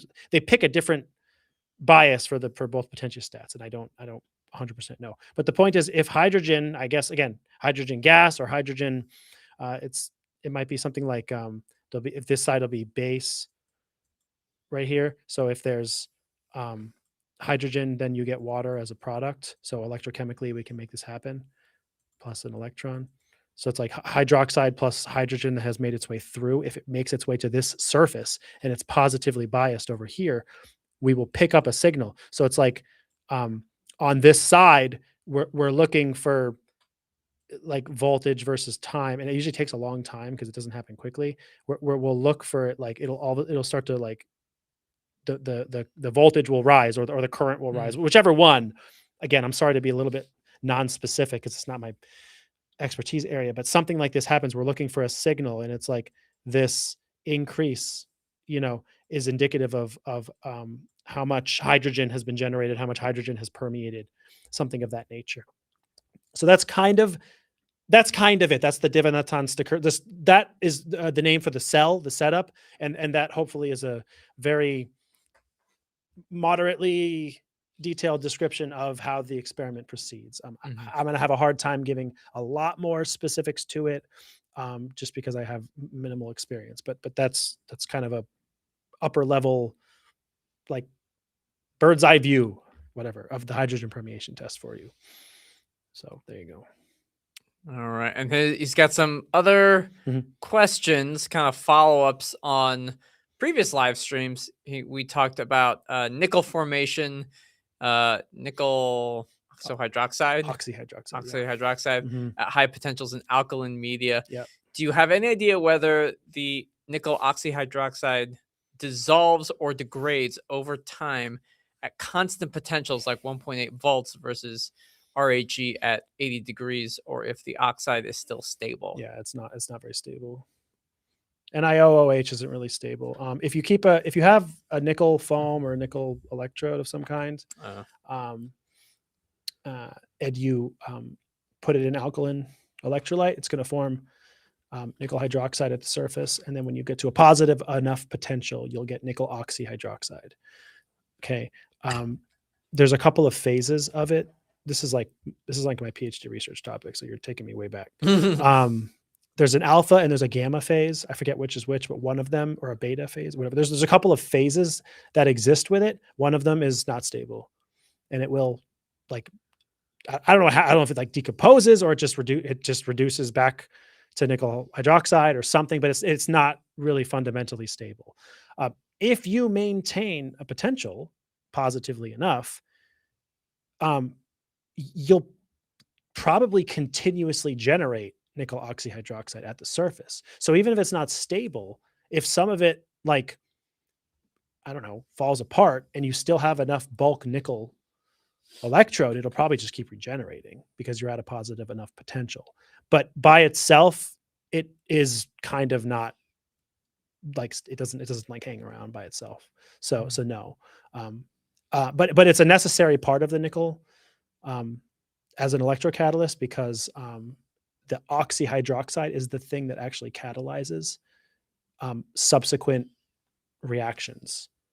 So like if you're oxidizing some kind of organic material or whatever, the oxyhydroxide is what does it, not the nickel. It's kind of a weird double process. So that the nickel hydroxide itself oxidizes to oxyhydroxide, which then facilitates the oxidation reaction of whatever's in solution. You're trying to oxidize methanol or whatever you're doing. In that process, the nickel oxyhydroxide usually reduces back itself to nickel hydroxide, but because you're at a high potential, it just reforms immediately. So that's how it works. And then by itself, like I said, if it forms one of these phases, gamma phase or the beta phase or alpha phase or whatever the Greek letter it is, it can like crack, and it's not very stable. So NiOOH is not the most stable. I do believe it degrades either over time or just fundamentally. That is a process that happens. Moving on. Questions. During EIS circuit fitting, should I focus on error or use established literature circuit like Warburg circuit? I made a circuit with low error, but I'm afraid I can't explain it. It's a good question. I think it depends on a lot of things. I think if you certainly can't explain, because in principle you could fit your EIS circuit to a ton of different circuit elements and lower your error. You could keep doing it until you got like the lowest error possible, but it wouldn't have any physical meaning because you just kept adding parameters to lower the fit.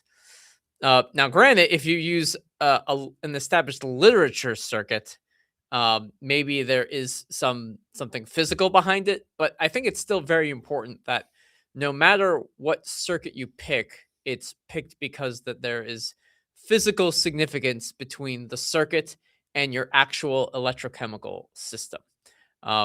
certainly a reviewer will not, will not accept, or they shouldn't accept, your circuit fit if the circuit you chose doesn't make any sense to the proposed system or mechanism that you actually have. Unless you're able to get something empirical from it. Mhm. So like if you're fitting, 15 different R's and C's and Q's and P's and S's to your system, and it just like doesn't mean anything, you can't explain it. But you're doing that because if you take the value of the fifth capacitor, it's perfectly linearly correlated with like the temperature of your system. I'm just totally making this up, but that's in like that would be like an empirical relationship. Like I don't even know what this capacitor means, and I don't even know why it would change with temperature, but like for whatever reason, if I take the value of that C, it makes a perfect slope with like temperature of my system, or like uh or the pressure, what like, so, you know what I mean? Like those are things that impedance you can do, is just Yeah, make yeah. empirical relationships between Mhm. fitted Yeah. parameters, right? Yeah. And other And like other things. other variables, like temperature is just kind of an obvious one, I guess. I don't know. Mhm. With batteries, it'd be like state of charge or state of health, like Mhm. the applied potential. Like those are things you can do. That's the only sort of exception to like the necessity of explaining it. If you have an empirical relationship that is, its purpose is not why does this happen, but can I use this to predict something? Mhm. Because then Oh, it's a yeah. tool. I don't That's know true. why it's happening, but I could, in theory, put it into a tool such that, my device in the field does a quick probe, gets a little measurement, and says, "Here's what my internal temperature is. Is it dangerous or not?" Like those are possible things. Yeah. I'll also just mention that just because you can't explain it doesn't mean it can't be explained. So it's possible that you found a good circuit, and you might just have to think a little more um, time about it, and maybe you'll be able to find an explanation for why that circuit could fit your system. Sounds like a PhD level thing where you have to, Yeah, you got all this data, you did all the work, and explain. now you have to explain it. You got to think about it. It's true. Well, Th- that is. I don't think I'm not really particular about the order. For instance, Mhm. um, knowing something about your system, picking the circuit that makes sense to your system, and then seeing if it matches your data, or looking at your data, finding a circuit that fits it, and then figuring out why or how you could explain that circuit to your system. Mhm. I don't have any sort of like purity test that's like that way is wrong because you're Yeah. just fitting like no, no, no, it's fine because you know what? You could be wrong in either of those ways. For instance, Mhm. the first way I described would be the way that the purist would think is the right way to do it. It's like, I know my system is a substrate in a film and there's diffusional stuff. And then, so this is what the data should look like. And even though it doesn't look like that, I'm going to fit a Warburg circuit because that's what it is. Mhm. Okay, well, what if you're wrong? You think that's what it is. What if that isn't what it is for whatever reason? There's some other morphology, there's some other heterogeneity, there's some other functional thing happening with your surface. It could be something else. And so you're fitting it to some other circuit. It fits really well. And that's a way of explaining, actually, I've discovered that there's some other surface um, thing going on with my system. And it's because I looked at the impedance data, assuming it's valid. Please do Kramer's Kronig. Yeah. Um, Yeah. right? I mean, I think either direction to come to your conclusion is fine. Yeah, no, I agree with that. I think you can look at the data and then try to come up with a system, or you can think about your system and try to actually I do, in sometime there are sometimes I do think that uh the data is the data. You cannot force the system to adhere to your data. Science is Not with that ultimate. attitude. Yeah. But like I don't know. I think when I was a graduate student, I had this feeling like I had a certain story that I had to tell, but really you should just let the data tell the story. Like the data is the ultimate thing that, it's what the reality is, assuming that the data is good. Um and it's like, oh no, you're yeah, I actually I learned so much towards the end of graduate school because I stopped trying to like tell a specific story, but rather I just let the data tell the story itself. That's real science. And that's real science. This is also one reason why in Neil's chart at the kind of at the beginning, about like what you need to do, like start doing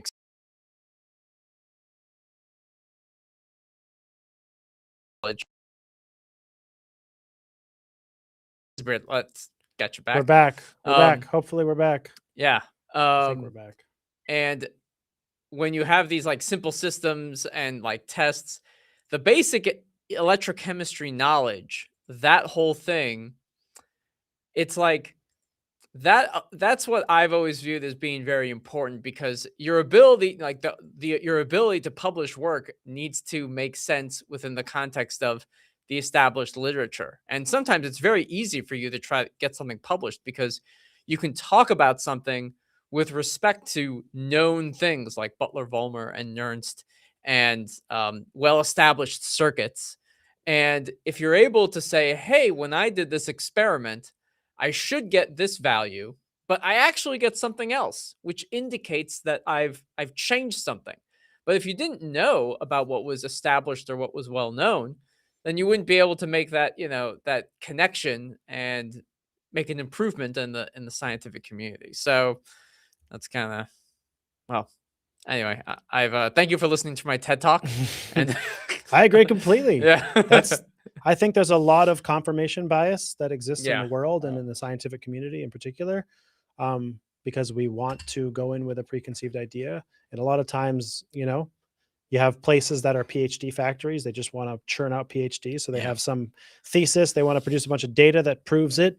And I'm not saying people are lying necessarily, but I guess call it what you want. There's a lot of, not just doing experiments and, like you said, drawing the conclusions for what the science says and what the evidence says. Yeah. Instead of, well, this is what I'm trying to prove, and I'm going to keep doing it till my data gives me enough evidence and I can publish a thing and then I can leave and get my PhD. It's like, that's not science. Yeah. It's not science. It's just not. I don't know what it is, but it's not science. Yeah. So yeah, I agree. Let's keep going. We may not be able to get to every single question. We'll get to as much as we can. Thank you for all the questions, everybody. Sorry.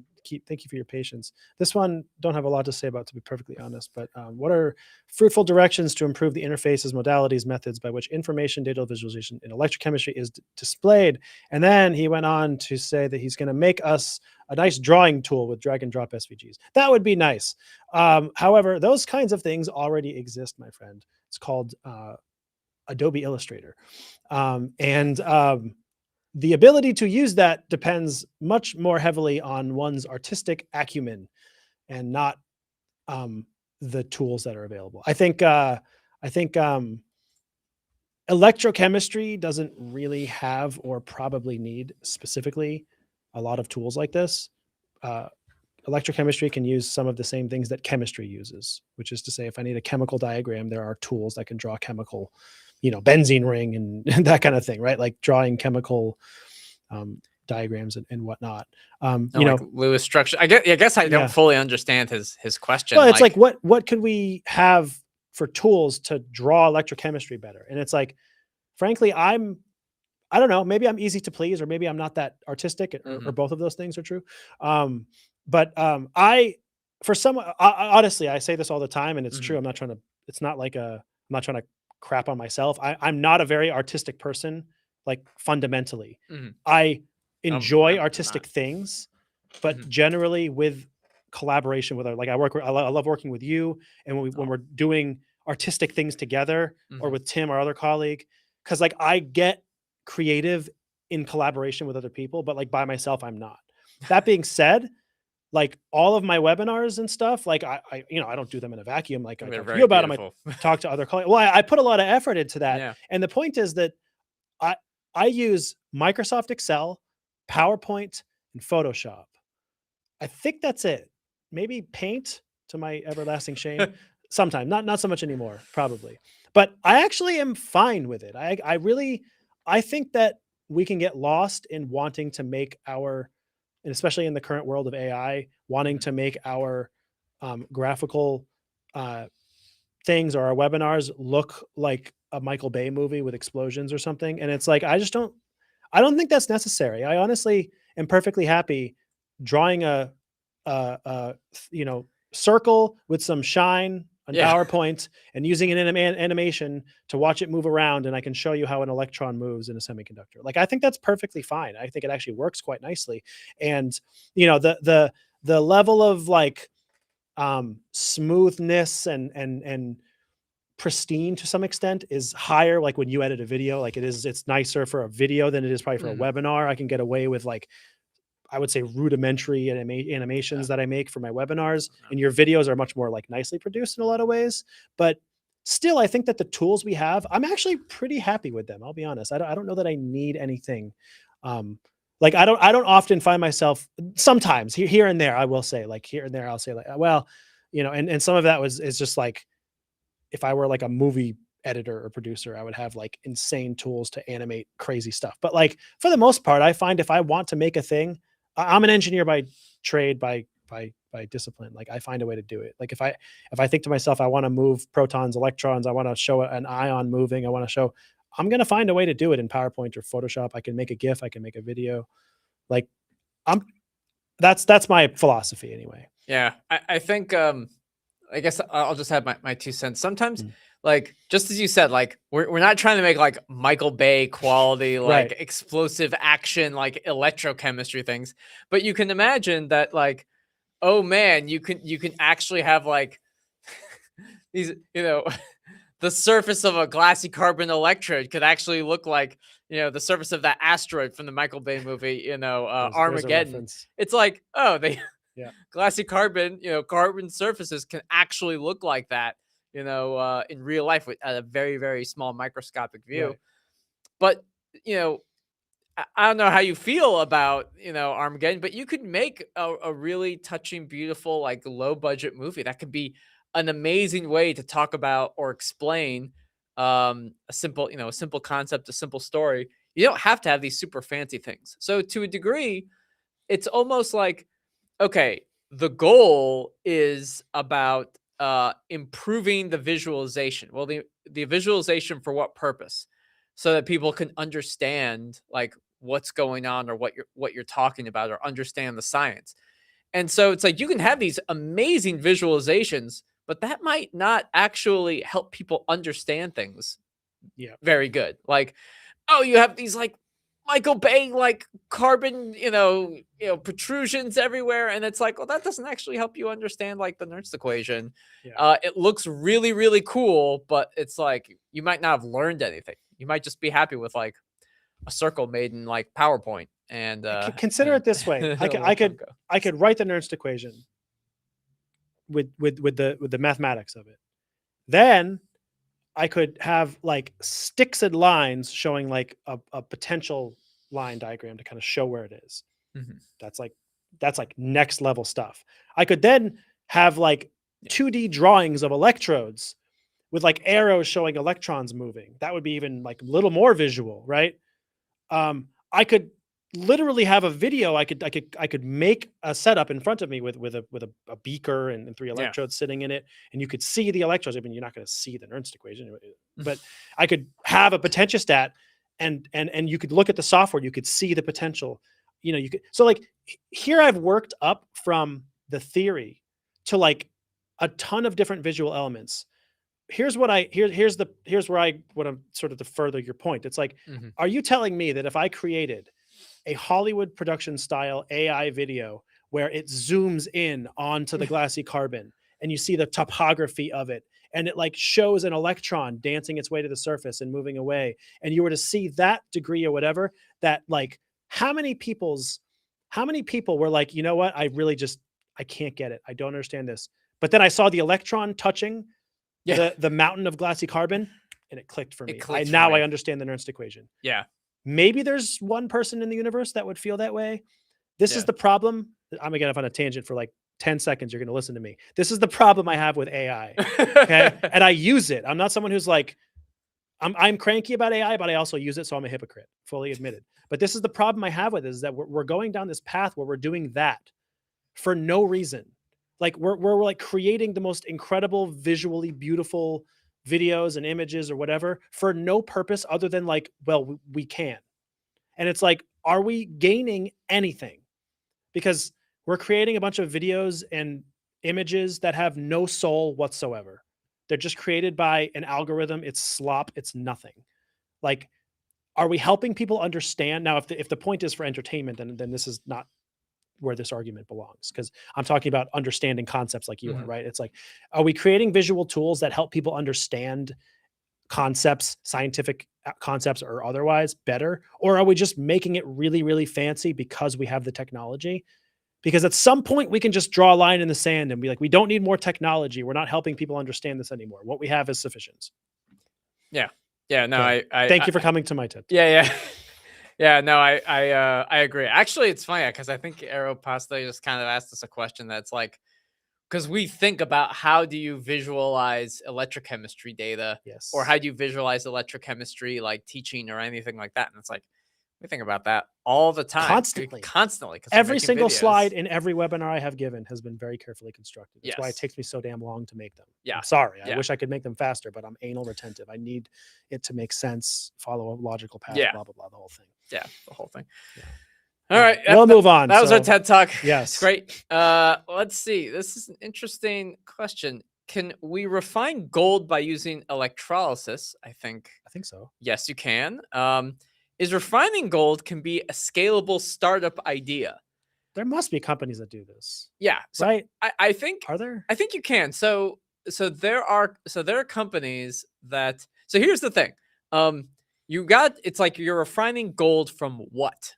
Yeah, right. Is it Yeah, like, where is there gold in solution somewhere? Because you could like for example, the other direction, this isn't electrolysis, but like aqua regia is a chemical that dissolves Yes. gold. So if there's like rocks, you could like dump them in a vat of aqua regia and the gold will dissolve Yeah. in your vat of strong acid. Yeah. Get rid of the solids, and then you can do like electrolysis of like electroplate the golds that's in solution onto something. Yeah. Right. Yeah. And then you've collected the gold that used to be stuck in a rock. That's like the 15-second explanation of how it could do it. How could you scale it up? I have no idea. Yeah. And get a lot of potentiostats and a lot of rocks. I don't know.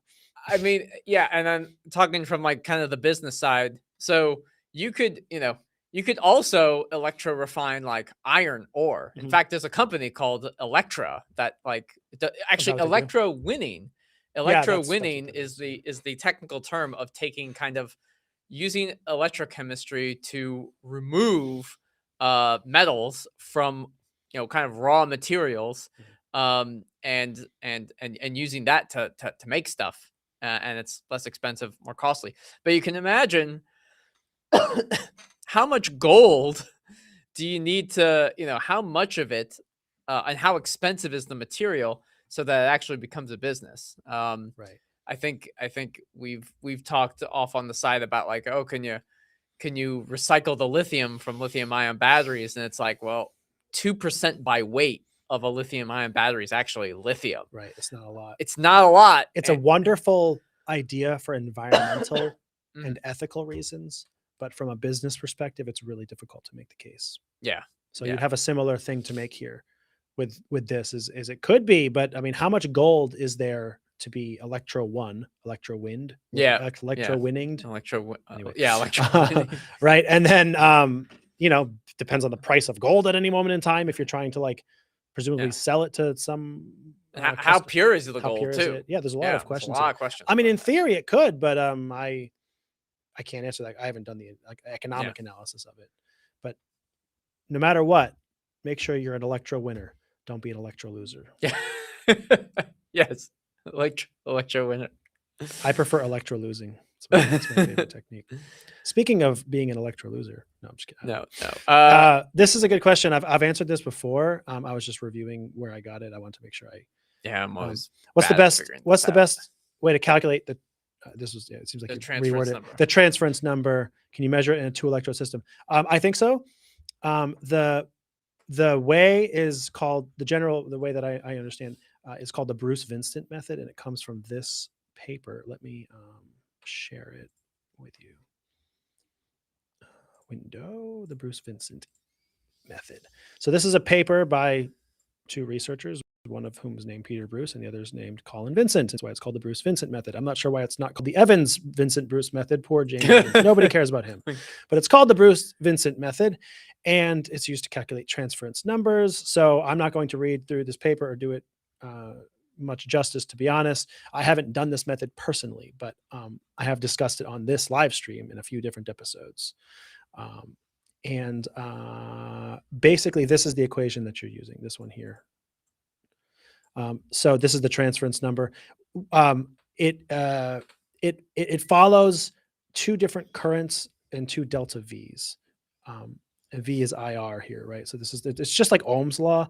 Basically, what you're doing in short, and I'll show you kind of the best of my knowledge, which again, in this case, people fully acknowledging I'm somewhat limited in my knowledge of this method as well. It's something like this. You're basically doing two different kinds of chronoamperometry experiments. So you're measuring current with respect to time. And it's something like you're applying one current or one potential, and then you apply another potential for a while. And it's like you saw that expression. There's two delta V's in it. So this is like V1 here. This is V2. So I don't know. It's something like that. There's a current. There's a current here. This is like, I'm just going to call these I1 and I2. They call them like IS and I something else. So there's two like steady state currents associated with it. It might involve the delta of this or something. There's a resistance involved. So it might have to do with like the drop in voltage. You have to measure the resistance. I'm not going to talk about it much more. It's something like this. I just wanted to mention it and give you that reference. I can put it into the LinkedIn chat because I think you're in LinkedIn. I'll put the DOI of this paper into that LinkedIn chat, and you can look it up yourself. I'm not going to be of much more help, but this is a method via electrochemistry for measuring the transference number. So I just wanted to kind of at least give you the reference and talk you through it very, very briefly, which again is not a huge knowledge base of mine. But anyway, you can answer the next question. I'm just going to, I'm finding in our software. If I put in the DOI, it won't show. So I'm going to put it directly into the LinkedIn chat for you, Faisal. Yeah, no, that's all good. I think, and from that paper, I think it's like, in terms of the techniques you need to run, you need to do chronoamperometry and EIS. Yeah. That's where the resistance comes from. Yeah. You need to do EIS. Resistance comes from there. I think that's right. So, but yeah, I can read the paper. So again, kind of moving through as much as we can. How to treat EIS data and what can we get from it? Hamad continues to ask why 3 electrode data specific capacitance is lower in 2 electrodes. If too low, what to do? So to talk about the first part, like how to treat EIS data and what do we get from it? Again, it's kind of like you should watch Neil's full 1-hour webinar where he talks about exactly how to treat EIS data and what information you can get out of it. But in short, the EIS data can tell you about the nature of the interfaces of your electrode, and when you fit the EIS data to a circuit, each circuit element has a value associated with it. So there are things like solution resistance. There is double layer capacitance. There's charge transfer resistance, which is related to the kinetics of your electron transfer. You may even be able to get things like a Warburg diffusion coefficients from the Warburg element. So it depends on your electrochemical system, and really those are kind of the most useful things. Actually, a lot of people use it to get the solution resistance. That's probably the easiest thing to get from doing EIS is solution resistance. So that's kind of the quick verbal, how do what do you do? So I guess how to treat EIS data is you circuit fit the EIS data. And then from the circuit fit values, those values themselves are actually the useful information you can get from it. And then why 3 electrode data specific capacitance is lower in 2 electrode. If too low, what to do? So one thing to note in between a 3 electrode and a 2 electrode configuration is that I'll just share my screen to kind of get a, let's see. So in a 2 electrode, so I'll just draw 2 and 3 electrode configurations.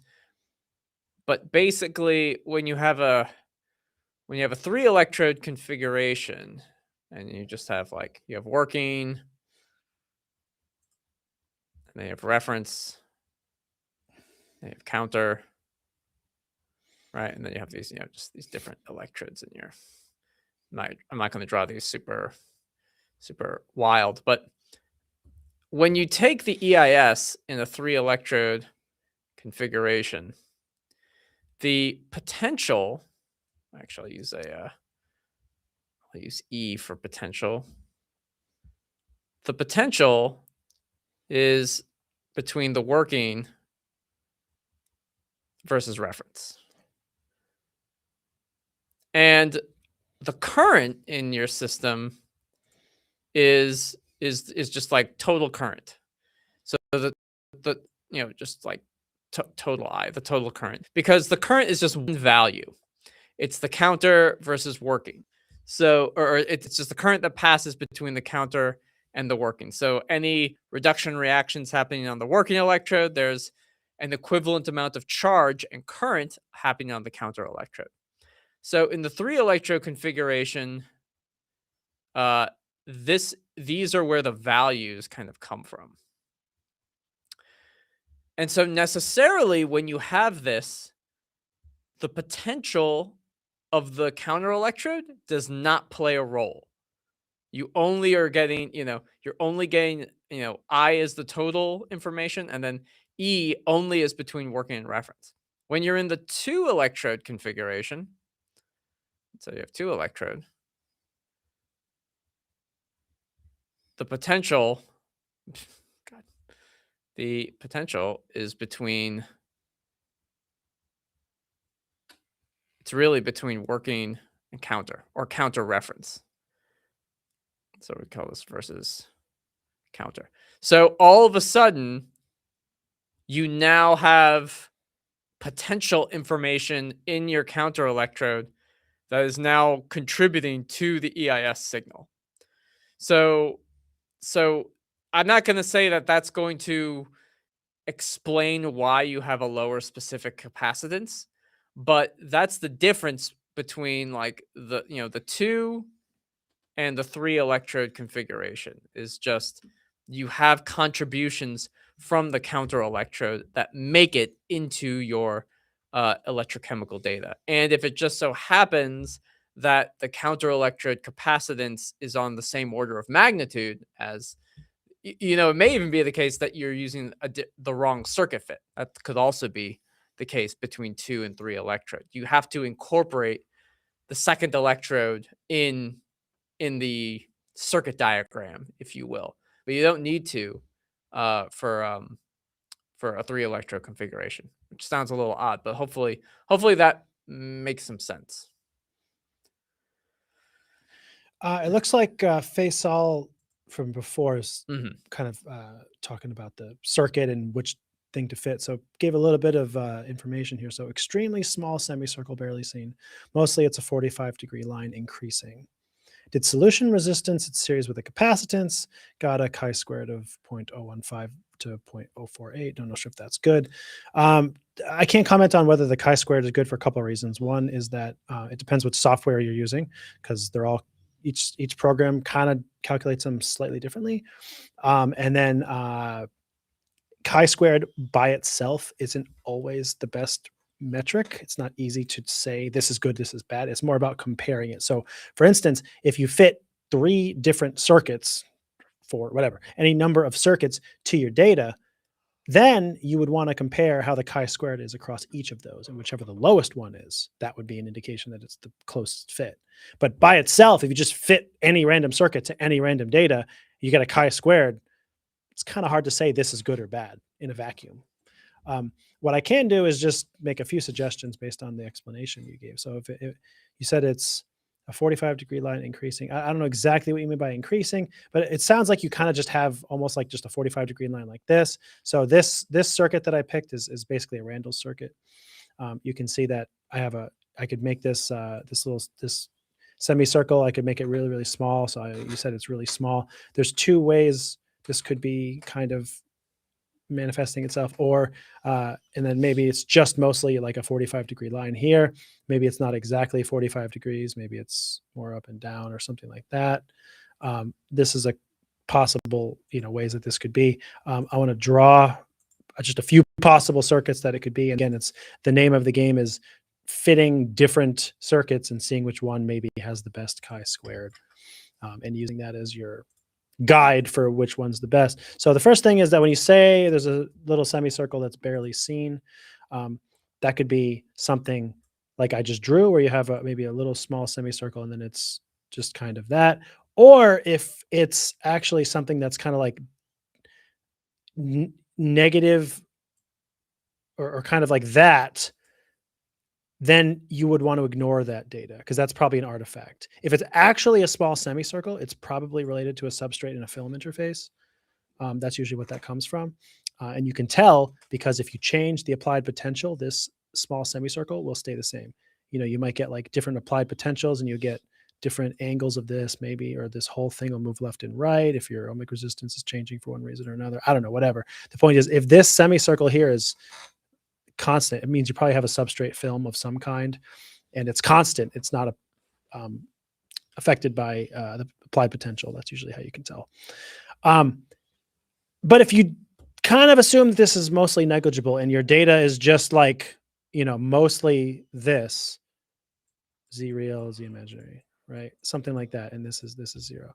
Then one fit you can do is resistor, and I'll just say Q, so like a CPE.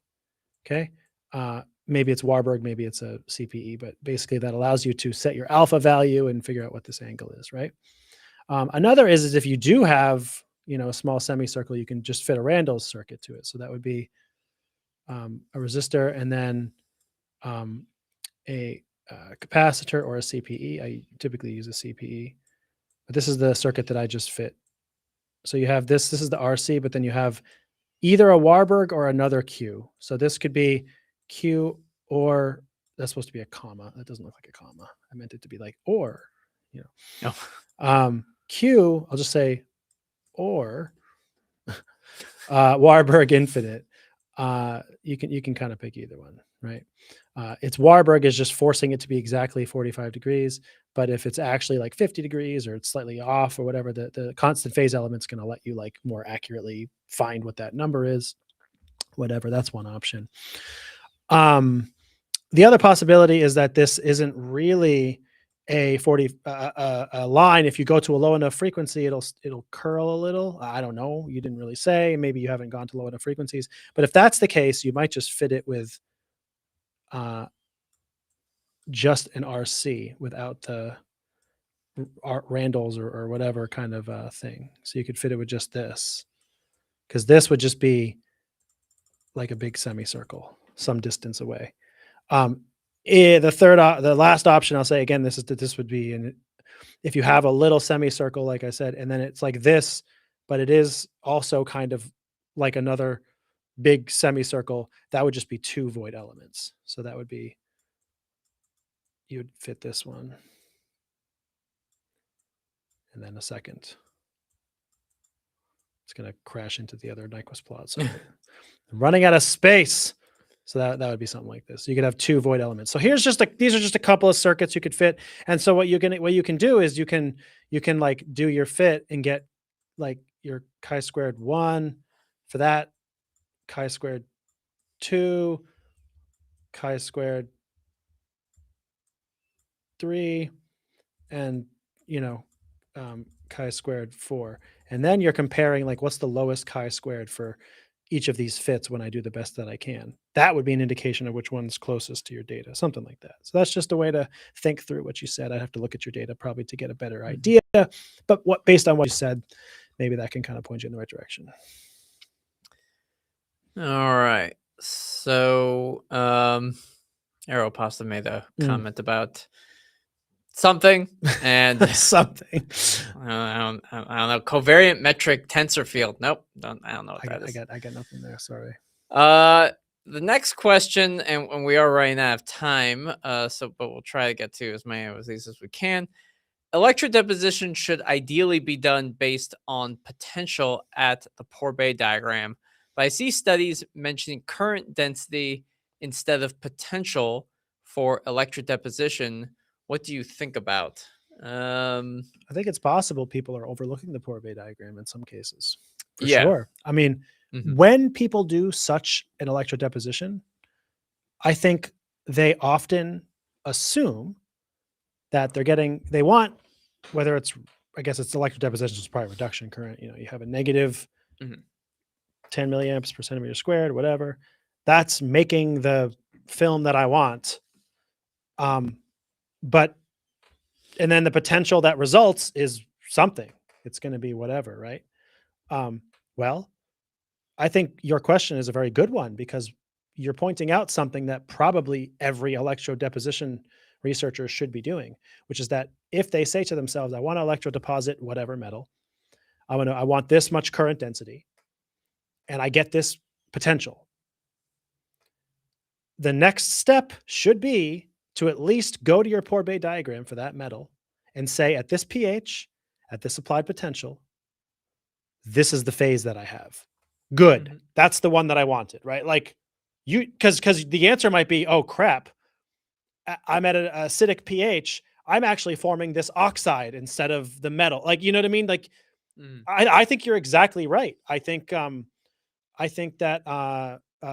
people really should take the Pourbaix diagram into account when they're doing these kinds of, especially controlled current experiments. Because if you don't know what the potential is going to be, then you're going to find out what it is. You might end up with a different phase based on the pH and potential. That's what the Pourbaix diagram tells you.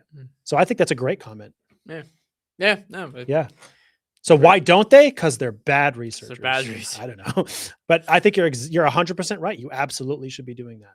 Yeah, for sure. Let's see. A series of questions. Let's see. What electrochemical method can I use to study solid electrolyte interface in lithium-ion batteries? And then he kind of continues on to say, apart from galvanostatic cyclage, what method can be marked down to study life cycling of electrolytes? Impedance. Okay. And that's the same for both 1 and 2. 1 and 2. Impedance. Impedance is going to give you typically the first semicircle. Yeah. That you see a lot of times is related to the SEI. So when you're looking at that over a life cycle, you'll see how it usually grows because the SEI gets thicker, can collapse. Sometimes that can be a catastrophe. Sometimes it has to reform, whatever. But you can see the health of the battery through the lens of the SEI over time. Yeah. So impedance is really good for that. Actually, it's a very good way to pinpoint precisely how the anode, the cathode, the SEI, whatever is doing over time. Impedance is great. Nice. And then can you talk more about the solvatation Born model? I assume solvation. I don't know what that is. Do you know what that is? I don't know what that is. Born model, solvation, Born. I remember the Born model was like, well, there was it was spelled differently. It was like a H in there, like BORHN or something. But it was the Born model is a foundation continuum solvent model calculating the electrostatic Gibbs free energy of moving an ion from vacuum into a dielectric medium. Never heard of it. Sorry. Yeah, I don't know if I can. I don't know. Tell you more. No, I got no knowledge of it. I'm just reading the AI Yeah.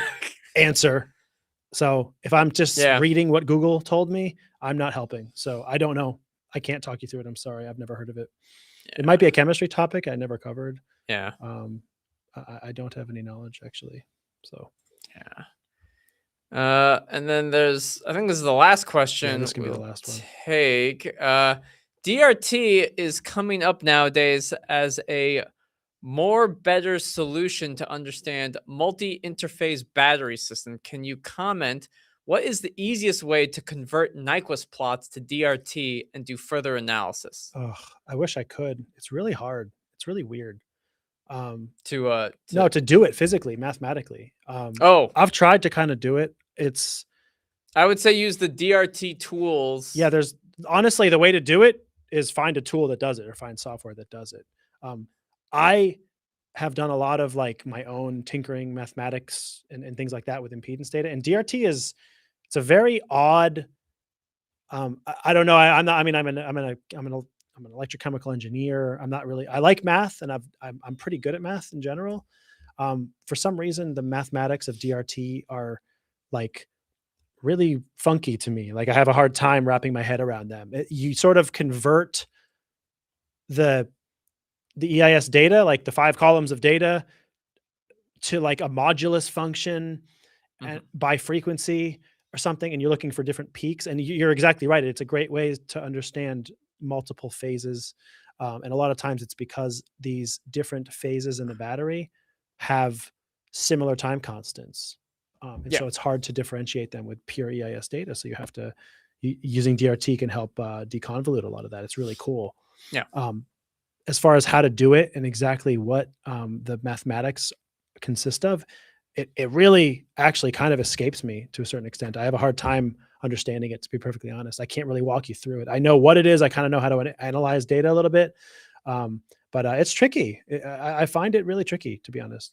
I kind of wish I understood it better. I've tried to another level. I've had other tasks in my job that are more pressing, and I haven't had if I had probably a couple of days or maybe a week or something where I had nothing else to do, like in my job, and I could just pour myself into it, I could probably figure it out. But I haven't had that time, and at a couple of times where I've glanced at it, tried to kind of figure it out, I'm kind of I kind of don't know what to do. It's almost like when you have your data and you have your Excel sheet, you can or you're in your software, whatever it is, you can make a column and multiply or divide or do some formula and calculate a thing. I can do a lot of that.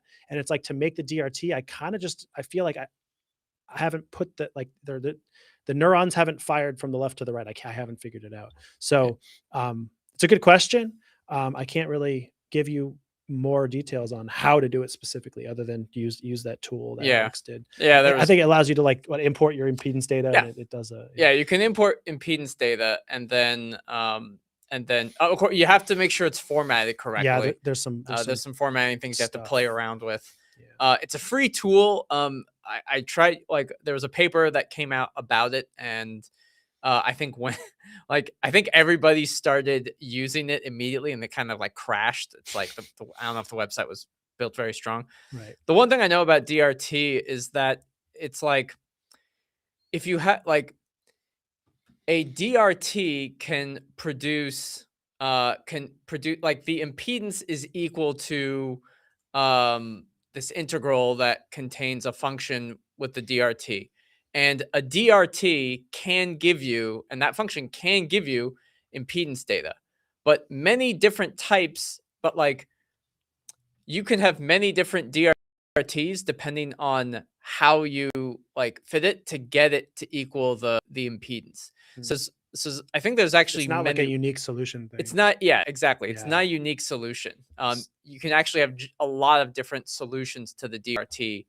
And that's what makes it complicated, because in the DRT tools website, they will give you one answer, but you could also get it, you could also answer you could also get the DRT with another solution, and it might look different, you know. It's tricky. That is definitely, I would say, a limitation of it, that non-unique solutions calls into question the validity of a DRT solution. Yeah. In general. And then the other is that DRT, one of its fundamental difficulties and limitations is that it can't be used in overly capacitive systems, actually.